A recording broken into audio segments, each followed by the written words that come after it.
Mais que se passe-t-il? On a longtemps pensé qu'avec la fin du monde ouvrier, avec l'arrivée d'une population majoritairement musulmane, les banlieues populaires n'étaient plus une terre de promesses pour l'Église catholique. Aujourd'hui, le Jour du Seigneur ouvre le dossier de la ferveur chez les jeunes catholiques en cité. Ces dernières années, la présence chrétienne dans les cités semblait limitée aux témoignages de nouveaux missionnaires, prêtres, religieux, couples, communautés venus partager un quotidien et tenir allumée la présence chrétienne comme une flamme fragile. Mais il apparaît une toute autre réalité. Baptême et confirmation en hausse, des églises loin d'être désertées, une visibilité assumée, particulièrement via les réseaux sociaux. Certains quartiers populaires semblent donc au contraire être le terrain d'une vie paroissiale en plein renouveau. Le moteur est souvent du côté des jeunes qui trouvent à travers une vie paroissiale réinventée un espace de convivialité et d'épanouissement de leur foi. Et si être chrétien dans un espace dominé par une autre foi n'était pas une source de complexe, mais une stimulation? C'est notre dossier du jour. Et ce matin, nous allons découvrir une réalité de foi méconnue. Bonjour à tous et bienvenue. Bienvenue à nos deux invités. Bonjour, Émicie da Silva. Bienvenue sur ce plateau du Jour du Seigneur. Vous habitez Bondy, c'est en Seine-Saint-Denis, engagé dans la vie de votre paroisse. Vous êtes responsable du groupe des jeunes entre 18 et 30 ans. Et puis à vos côtés, bienvenue à vous, Père Étienne Guillet. Bonjour. Vous êtes le curé de Trappes dans les Yvelines depuis plusieurs années. Alors, vous vivez tous les deux dans ces quartiers populaires, en banlieue parisienne. Je reprends l'expression d'Éric Paillet qu'on a entendue dans l'éditorial. Est-ce que vous avez le sentiment que la vie paroissiale à Trappes et à Bondy est en plein renouveau? Peut-être Émicie. Oui, je pense que la vie paroissiale est en plein renouveau. Surtout là, en ce moment, avec les jeunes. On essaye un peu plus de se réunir. Ouais, on sent qu'il y a de la... C'est vrai que moi j'habite Montreuil aussi, et dans ces quartiers-là, on sent qu'il y a beaucoup de jeunes dans les églises. Hein. C'est ça, on est de plus en plus, chaque année ça augmente, que ce soit pour les baptêmes, les professions de foi, première communion, et ensuite pour l'aumônerie, et ensuite des groupes de jeunes des 18-30 ans, on fait que d'évoluer. À Trappes, c'est pareil, non? C'est vivant, c'est jeune, Oui, c'est vraiment dynamique. un cadeau de Dieu, un peu une surprise, parce qu'on vit tout de même sur un terrain qui est marqué par beaucoup de fragilité, on ne va pas se mentir. Et pourtant, sur ce terrain qui a ses fragilités, une vitalité chrétienne pour les jeunes, mais aussi pour les aînés. On voit, moi, à ma surprise, aussi des plus anciens qui reviennent à la messe, qui reviennent à la foi, et qui reviennent sans durcissement, sans je sais pas, sans chercher une identité pour une identité. Et ils reviennent parce qu'ils y trouvent, je pense, de la joie, ils y retrouvent de la paix et un sens de Dieu qu'on a peut-être laissé au silence dans la société. Et jeunes et vieux se réjouissent ensemble. Et tous les dimanches, ça sera tout à l'heure, là, à Trappes, comme à Bondy, nos églises seront pleines. Voilà. Quelle joie, quelle chance. Qu'est-ce que vous aimez dans votre vie de paroisse, Émicie? Ce que j'aime dans la vie de ma paroisse, c'est la convivialité. Ouais. À Bondy, il y a on est différentes cultures, on se mélange, on n'hésite pas. Et c'est ça qui fait la vie de la paroisse de Bondy. Toutes les générations, comme disait oui, Étienne. toutes les générations. On a de tout âge, dès le berceau aux plus âgés. Parce que c'est vrai que les banlieues souffrent d'une mauvaise image aujourd'hui, hein, on ne va pas se mentir, il y a aussi des réalités qui sont difficiles. Qu'est-ce que vous avez envie de dire ce matin, l'un et l'autre, pour montrer une autre image de cette banlieue, qui ne correspond pas forcément aux clichés qu'on a en tête, Étienne? Alors moi j'aurais envie de dire, en effet, on ne va pas se cacher, il y a une forme de réalisme quand on habite. Moi ça fait 9 ans que je suis à Trappes, on sait aussi les difficultés qu'on peut rencontrer. Néanmoins, nous sommes les témoins privilégiés, parce que nous y sommes, avec des communautés qui sont locales, et de certaines choses, tout de même, que vivre ensemble dans la différence. Voilà, nos quartiers populaires ont en commun d'avoir accueilli des populations qui venaient de loin. Nous, tous les dimanches à Trappes, il y a 45 origines différentes, tous les dimanches. Eh bien, c'est possible, en fait, de vivre ensemble. C'est possible de s'accueillir en ces différences. C'est pas un vœu pieux. On nous dit toujours que c'est impossible.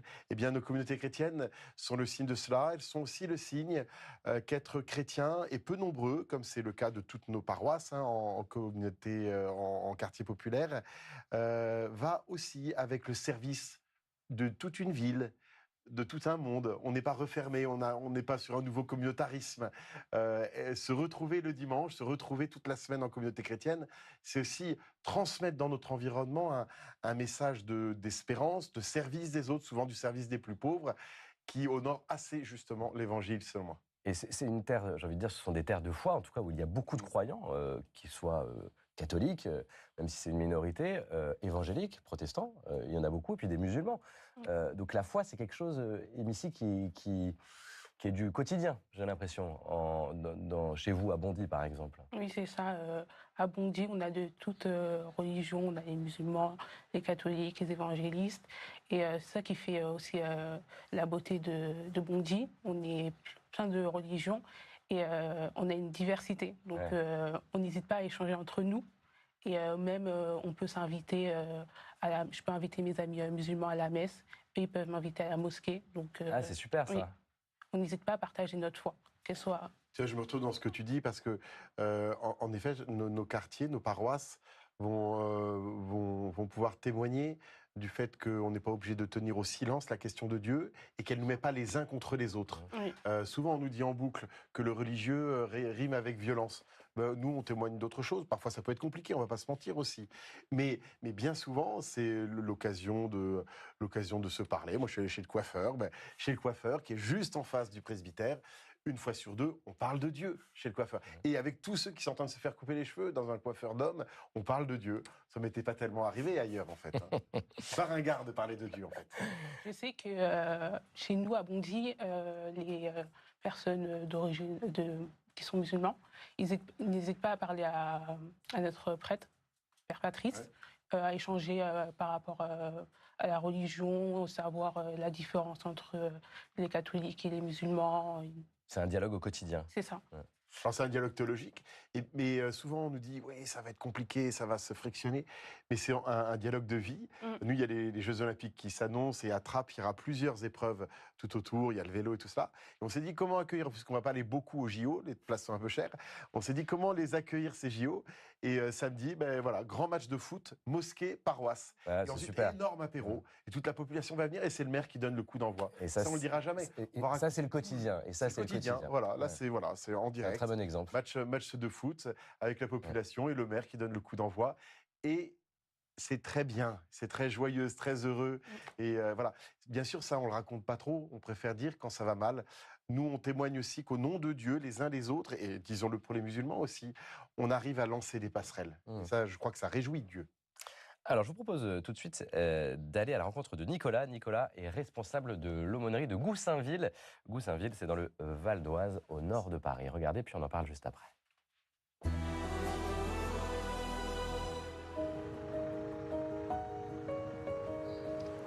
Je m'appelle Nicolas, j'ai 25 ans et je suis étudiant et je suis responsable de l'aumônerie collège et lycée sur la paroisse de Goussainville. Donc, rapidement, je vous explique le déroulé de notre temps de prière. Si je pouvais décrire ma mission rapidement, aider les jeunes à rencontrer le Christ. Leur faire comprendre qu'ils ne sont pas chrétiens tout seuls, surtout ici en banlieue. Au lycée, la plupart de leurs amis sont musulmans. Moi, quand j'étais au collège et au lycée, la plupart de mes amis étaient musulmans. Il y avait assez peu de chrétiens. On se sent esseulé en tant que chrétien et donc forcément, on se rassemble. À l'aumônerie, il y a 3 ans, les lycéens, ils devaient être, je sais pas, une vingtaine. Et petit à petit, avec la prière et le fait que les jeunes, eux aussi, ils grandissent dans la foi, donc ils disent à d'autres gens, mais en fait, toi aussi, si tu veux connaître Jésus, viens à l'aumônerie, viens à l'église, et etc., etc. Donc de proche en proche, et ça ne s'arrête jamais. La messe est assez participative, tout le monde participe, tout le monde fait quelque chose. C'est très fervent, il y a beaucoup de joie, on accorde beaucoup d'importance au sacré. Après la messe, on se retrouve au presbytère pour manger, donc on mange tous ensemble. Ensuite, on a, voilà, aujourd'hui par exemple, c'était un questionnaire un peu ludique, un quiz. Là, on va faire un truc centré sur l'Esprit Saint, mais ça prend tout en compte, connaissance générale, vous connaissez. Moi, quand j'étais à l'aumônerie, j'avais pas cette chance d'avoir quelqu'un pour me montrer qui est Jésus et m'inviter tout le temps à être meilleur. Et donc maintenant que j'ai la possibilité de le faire, j'essaie de faire vivre ça aux plus jeunes.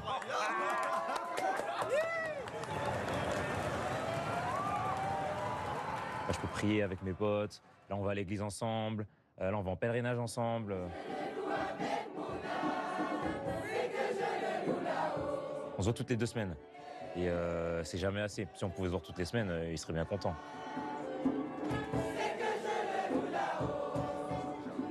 On a beaucoup besoin de place, de locaux.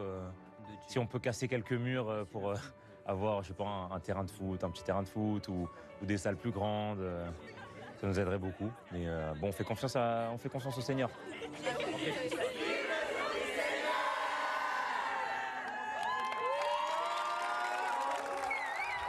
Voilà pour le témoignage de Nicolas à Goussainville.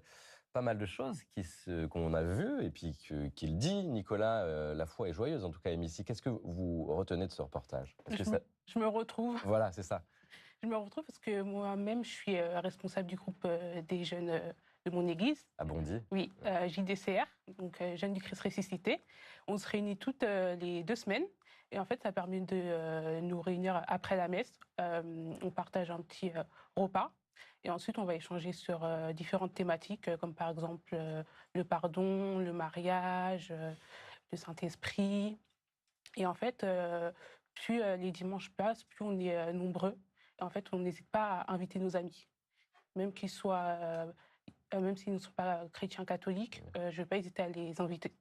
Et cette vie en communauté, pour vous, jeunes, catholiques d'aujourd'hui, à Bondy, c'est important. Pourquoi c'est important? Pas mal de cathos n'éprouvent pas ce besoin de se retrouver ensemble en France aujourd'hui. Vous aussi? Oui. Moi, je sais que, par exemple, pour mon cas personnel, avant, je partais à l'église, mais juste pour partir à l'église. Et maintenant, je sais que grâce avec mes amis, j'ai commencé à aller avec eux. Ça m'a motivé un peu plus. Et c'est pour ça que aussi... pardon. Non, il n'y a pas de mal. Mine de rien, on se motive à venir et après, ça va tout seul, quoi. Oui, c'est un moteur de groupe. C'est ça, c'est ça. Et vivre sa foi à plusieurs, c'est quand même, j'imagine, plus... C'est plus intense, c'est magnifique. Super. C'est vertueux, tout ça? Oui, c'est super. Et moi, je retiens de ce que tu dis ici, puis de ce qu'on vient de voir, l'importance dans nos paroisses de la chorale. Et parfois, il y en a une, tu témoignes de la tienne, et puis d'autres se créent. Et il y a quelque chose de très fort dans la chorale, parce que c'est tout à la fois la louange du Seigneur, mais aussi le groupe d'amis. Et nous, on a vu aussi nos chorales progressivement former des groupes de jeunes de réflexion, et puis partir faire des maraudes pour servir les plus pauvres. Nous, certains sont partis, il y a 15 jours à Trappes, partager leur foi dans le rural, voilà, à Saint-Arnoux. Ah, c'est intéressant. Et donc des jeunes de quartier qui partent à Saint-Arnoux, dans une petite une paroisse du rural. Et ben, je me dis, ça, c'est aussi l'évangile. On n'est pas bien au chaud dans notre paroisse avec nos copains, on se retrouve dans notre quartier. À un moment, ça explose et ça rejoint les plus pauvres, ça rejoint ceux qui ne connaissent pas Jésus, d'autres milieux. C'est assez intéressant. C'est probablement aussi la signature que tout ceci vient de l'Esprit Saint et non pas juste une auto-excitation de jeunes entre eux. Qu'est-ce qui fait que c'est si joyeux quand même? Parce que ce n'est pas toujours le cas dans les églises en France aujourd'hui. On le reproche parfois en disant des gens qui sont un peu loin de l'église, quand ils vont à une messe, vont dire bon, c'est pas très joyeux votre affaire. Là, dans ces quartiers-là, en tout cas, on l'a vu à Goussainville, c'est très joyeux. À Bondy, je comprends que c'est très joyeux. À Trappes aussi. Qu'est-ce qui fait que c'est joyeux? Alors, je pense plusieurs choses. Tout d'abord, on peut rendre grâce pour remercier vraiment pour l'arrivée de chrétiens qui viennent d'autres cultures où la joie, le corps sont vraiment très présentes. Nos paroisses populaires ont accueilli de nombreux chrétiens venus de loin et ils ont apporté dans leur bagage une joie de la célébration et le transmettent aujourd'hui à l'Église de France. Un immense cadeau. Peut-être la deuxième chose, c'est qu'aussi pour beaucoup des paroissiens en quartier populaire, la vie elle est rude. Parce que voilà, c'est pas ce qu'ils rencontrent n'est pas facile. Nos paroisses sont aussi ces lieux où les pauvretés sont nombreuses, la difficulté de finir le mois, parfois les fréquentations, le logement. Il y a bien des choses qui sont difficiles. Maîtriser une langue, s'intégrer, beaucoup de choses sont compliquées. Et bien souvent, le poids du jour est important. Et je crois que l'Église est aussi ce lieu où on retrouve une espérance en Dieu qui va nous permettre d'avancer dans une vie qui est complexe et qui parfois est laborieuse. Voilà, cette joie, je pense qu'elle est aussi le cadeau de Dieu dans un quotidien complexe. Mais ici, ça vous fait réagir ce que dit Étienne? Oui, c'est quand on va à l'église, en fait, ça nous permet d'oublier nos soucis. Et on est tous là dans le même but, en fait, pour se concentrer sur notre foi, être présent avec Jésus, se sentir à l'aise. Et c'est ça qui fait la beauté, quoi. Est-ce que ça vous met aussi en marche vers les autres, cette foi-là que vous partagez? C'est-à-dire que l'Église a une tradition dans l'action sociale. Est-ce que ça vous rend plus solidaire, plus proche de ceux que vous rencontrez dans votre quartier ou dans votre quotidien en général, Émicie? Oui, parce que par exemple, à Bondy, avec les jeunes, on n'hésite pas à aller dans les rues, à aller évangéliser. Aussi, on va à la rencontre des personnes plus âgées qui sont isolées. Et plein d'autres actions. On va aussi également faire des maraudes et pour se sentir plus proche des personnes en situation précaire également. Oui, il n'y a pas que de l'expression de la foi, C'est ça. Étienne. Moi, ce Il y qui a m'a aussi de surpris l'action. Ouais, ce qui m'a surpris en arrivant à Trappes, c'est que des vieux clivages que j'avais vus dans beaucoup de paroisses, l'engagement social ou la prière, volaient en éclats. Et j'ai dans le cœur là une paroissienne qui est arrivée du Congo, Colette, et qui en arrivant a dit: mais moi je veux tout en fait. Moi je serai là pour prier. S'il y a une neuvaine à la Vierge Marie, je serai là.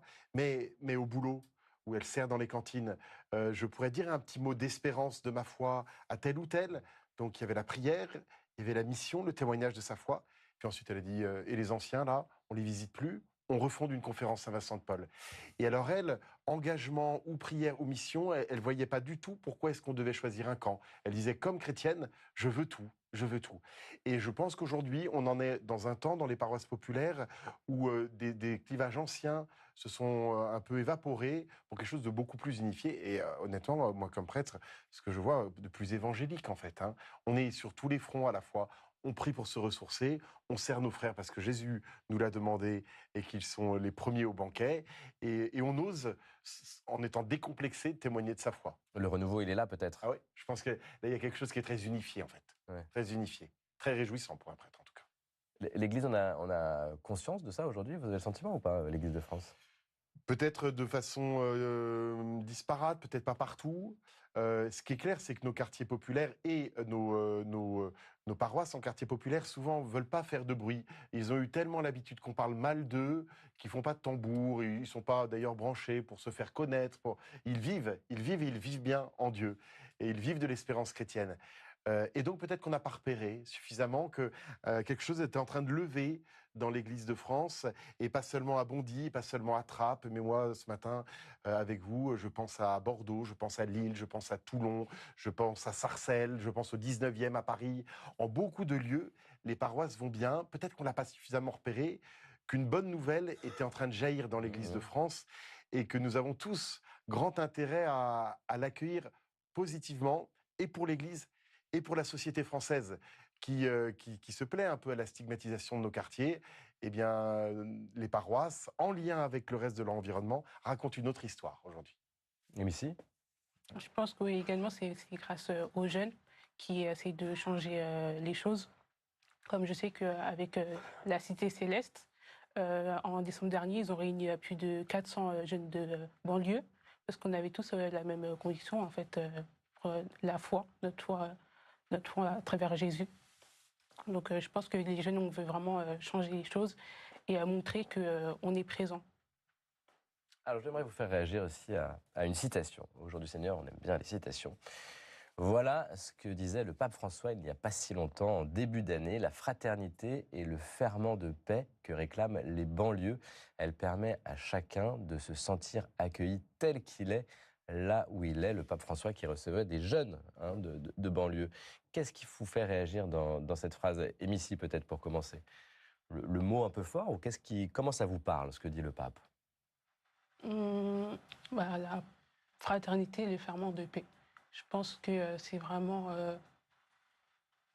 je ne sais pas comment dire, mais Ça correspond à une réalité que vous ressentez, que vous vivez à Bondy? c'est ça. C'est vraiment ce qui va nous permettre d'être en paix avec nous, d'être en paix avec les autres et de bien se sentir dans nos banlieues. Oui, parce qu'il y a quelque chose presque un peu de bien se sentir dans nos banlieues. C'est pas mal ce que dit ici Étienne. Se sentir dans nos banlieues, c'est quand même pas ce qu'on pense habituellement. Bah oui, c'est pour ça. Et puis moi, j'aime quand même. J'étais présent, moi, à cette rencontre avec le pape lorsqu'il nous l'a dit, il nous a transmis ce texte. Il donne clairement aussi une mission aux jeunes chrétiens, qui n'est pas une mission que pour eux-mêmes, mais pour changer la donne aussi, pour participer à changer la donne.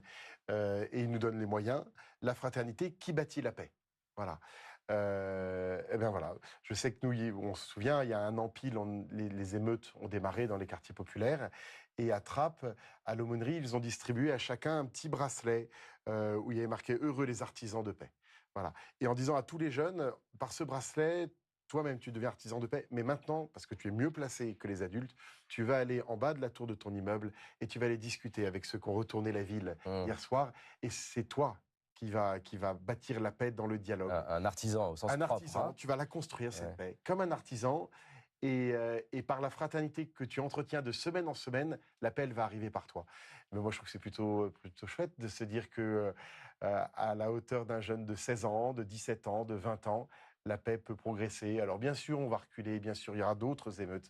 Mais peut-être que, en tout cas, les quartiers populaires et la pastorale en ces lieux nous invitent à tenir bon dans l'espérance. En fait, voilà, on peut pas se dire c'est foutu. Non, parce qu'on a des jeunes, parce qu'il y a Émicie, parce qu'il y en a dans tous les quartiers de France qui sont aussi amis de jeunes musulmans qui sont prêts à bâtir la paix.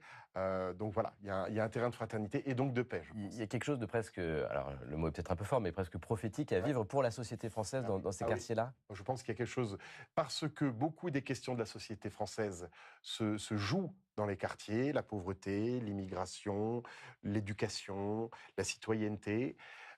C'est aussi là que l'Église est bien à sa place. Elle est ailleurs aussi, mais elle y est bien à sa place parce que la bonne nouvelle de l'Évangile peut transformer les choses profondément. Je pense qu'il y a quelque chose, Pierre Claverie, l'ancien évêque d'Oran, assassiné, disait « L'Église est toujours à sa place dans les lieux de fracture ». Aujourd'hui, une cité, c'est un lieu fracturé. Et l'Église y est bien à sa place. La croix y est plantée, non pas pour dire qu'on est meilleur que les copains, mais pour témoigner d'une force que Dieu nous donne et pour qu'une paix, qui dit déjà un peu quelque chose du royaume de Dieu, advienne. Qu'est-ce qui vous fait espérer, ici, vous? Ce qui me fait espérer. En tant que chrétienne dans ces quartiers-là, où la vie, comme disait Étienne, n'est pas forcément évidente, hein, vous pouvez le constater, vous, au quotidien. Mais qu'est-ce qui vous donne le sourire le matin en vous disant « Bon, allez, c'est possible, on peut construire quelque chose ensemble avec mes camarades et puis les habitants du quartier ». C'est vraiment le fait de nous réunir et d'aller évangéliser. Et en fait, évangéliser, ça va également permettre d'agrandir la communauté chrétienne au sein de nos banlieues. Et je sais que à l'Église, ça fait que d'évoluer. Enfin, on est de plus en plus nombreux. On n'hésite pas à aller sur la place du marché, à aller parler de Jésus à n'importe qui, à inviter les jeunes, les personnes plus âgées et de tout âge à venir à l'église ou pour au moins venir découvrir Jésus, comment ça se passe l'église à Bondy. Mais c'est du témoignage. Hein. C'est ça, ouais. On n'hésite pas. Qu'est-ce que, Étienne, peut-être pour conclure cet échange, qu'est-ce que vous avez envie de dire aux téléspectatrices et téléspectateurs qui connaissent mal ces banlieues et dont on ne parle pas toujours très bien dans les médias, il faut bien le reconnaître, et qui ont peut-être peur de ce qui s'y vit pour la société française? Eh bien, peut-être je les inviterais à